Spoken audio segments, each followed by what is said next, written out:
I'm sure this video is going to have a completely civil comment section, and there's going to be absolutely no dislikes at me for my opinion, and we're all just going to get along, right? No? Okay.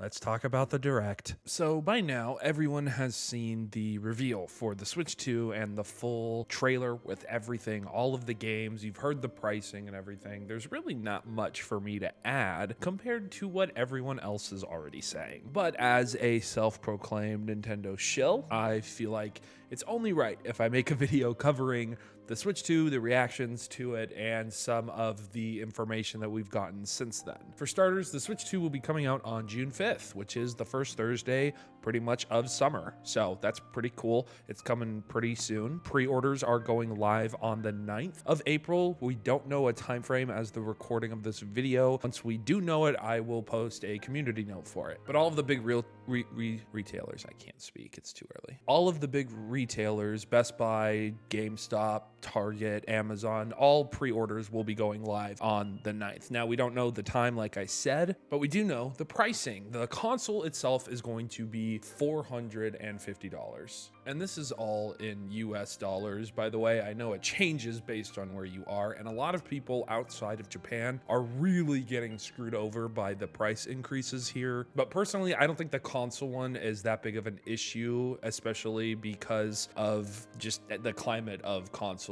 And what this console is putting out is exactly what I was looking for a sequel, so it works for me. That doesn't mean that it's wrong to be upset about it, by the way. I think all of the accessories can be a little egregious. I do think that the new Pro controller being $80 is actually a pretty good price compared to other things that we'll talk about in a second. But I mean, the camera, the Switch revealed that this camera accessory that no one's going to fucking use. It's literally just the Connect 2. I wonder if they're going to come out with like headphones, since they talked about 3D audio being a big improvement for this console. I don't know, man. They're probably going to try to gouge us for every fucking nickel and dime. And then with the Switch being $450 US dollars, we are getting a bundle for the Switch and for Mario Kart, which is going to probably be the most sought after bundle in terms of pre-orders. It's going to be $500 US dollars for the console, everything that you kind of need for it, plus Mario Kart World. Now, I kind of want to do a separate video on Mario Kart and Donkey Kong and a lot of the games that we got to see and that got revealed. However, it's hard to do this video without talking about the elephant in the room being Mario Kart Worlds. Now, going back a couple of months or even a year or two now, when Tears of the Kingdom came out, a lot of people were a little bit upset at the fact that it was $70 for a Nintendo game that wasn't running very well. And I had this gut feeling while watching the Direct. I was seeing the gameplay footage for the Mario Kart game, the Donkey Kong game, the announcement of the From Software exclusive and Elden Ring and Cyberpunk, and then the GameCube coming. I had a feeling that game prices were going to be standardized at $70. Now, we're not 100% sure yet on the standard price for Nintendo first-party games, but Mario Kart World is going to be $80 US, which is fucking crazy for the digital version, by the way. Now, there was this big, huge rumor, like right after, I think it was because of the German Nintendo store updated the pricing before everybody else did, showing that the digital was going to be $80 and the physical was going to be $90. There was also, I think, a Tom Henderson article talking about how there was going to be a difference in pricing. That has not been confirmed yet. Tom Henderson, whenever he says something, it's basically confirmed, but the Nintendo website and Walmart are showing the, what is it, the RSP? What fucking ever. They're showing the price of the physical edition being $70, or sorry, $80. And then the Donkey Kong game, that's the one that is $70. But then Walmart is also showing that Kirby Forgotten World, the one that's getting the attachment that includes the upgrade pack and the DLC, that one's going to be $80. But then Tears of the Kingdom is going to be like a $15, or not Tears of the Kingdom. Tears of the Kingdom will be $80, and then Breath of the Wild is going to be like a $15 or $10 add-on. So it seems like these upgrade packs are going to vary in pricing for older games, and so are the newer game prices. Because again, Donkey Kong is being floated around, and you're able to pre-order it, I guess, after the 9th, as a $70 experience. So I'm kind of curious as to why they feel Mario Kart World is an $80 game. I really, really wonder what Legend ZA is going to be priced at. that, and I have a feeling that Metroid Prime 4 for the Switch 2 version of the game and not the Switch 1 version is going to be more expensive. Because something that, again, it doesn't really make sense to me why Nintendo wouldn't do this, but something that they didn't do is it doesn't seem like you get any sort of discount or advantage to buying the older game and the upgrade pack in one cartridge, because that's how they're selling a lot of these upgrade packs. It looks like they're selling the Switch 1 version of the game with the upgrade pack all in one package, but it's priced basically the same as if you bought the Switch game and then bought the upgrade pack. I feel like normally either PlayStation or Xbox, if there was this kind of situation, or really even Nintendo of past, I feel like you would get like at least a $5 discount or something, right? If buying a game was $60 and the upgrade pack was $20, you could buy the duo pack for $75 and save money that way. I don't know, it just feels a little weird. But that has been now the talk, and that has taken over the entire Direct, as it fucking should, by the way. I'm with the part of the community that is, I think, rightfully upset at the fact that Nintendo is the one bringing up prices. And it's not even because I can't afford it. I live the luxury of being able to use all of this shit as a tax write-off, and that's because of the people that watch these videos. However, I'm not blind by the fact that I think it's bullshit. I don't understand, man. I thought GTA was going to be the game that kind of like reset the market, and this happens every couple years, right? I think it was the Super Nintendo back in the day, or like one of those fucking old boomer consoles. Oh, that's gonna make people, you're not a boomer if you like that console.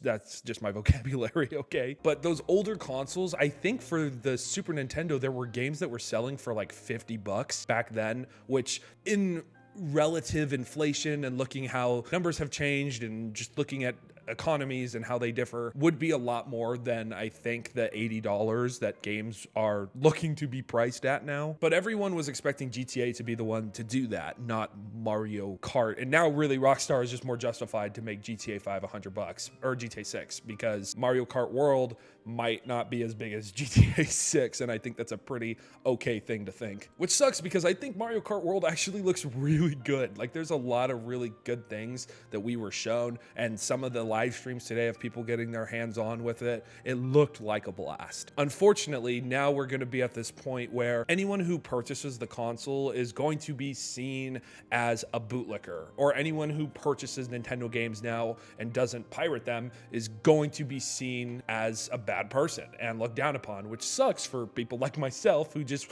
want to play games. At the end of the day, for me, the money doesn't really fucking matter, and that's because I worked my ass off for it. And so I'm gonna reward myself however I deem fit, and I'm never gonna tell you what you should or shouldn't do with your own money. That's not the vibe I ever like or want to pass here. But if you personally feel like you shouldn't buy it just because of your economic situation or your belief system and how gaming should be, then don't fucking buy it. I'm right there with you. Like, I am on your side, even though I'm going to be giving them my money.